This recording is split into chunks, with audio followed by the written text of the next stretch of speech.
Hello learners, this is Krishna Prakash, KP sir. I am here to discuss about the most important topics of engineering hydrology for both the exams GATE as well as ESE. The first and foremost important is hydrograph.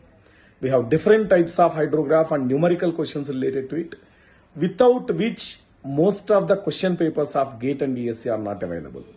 So this is a most repeated topic, followed by well hydraulics. When you observe the pattern of latest 5 to 6 years of papers, well hydraulics plays a very important role. Every paper carry well hydraulics. But few teachers will taught well hydraulics in geotechnical, environmental and other subjects. But actually, as per the GATE and ESE syllabus PDF, if you observe, well hydraulics related to engineering hydrology only, because it deals with discharge in the subsurface flow, groundwater hydraulics. Then the next topic is infiltration. Infiltration is a basic water loss which is required to estimate, and in this we need phi index value. Phi index will play important role in calculating, and so it is a very important question for GATE and ESE.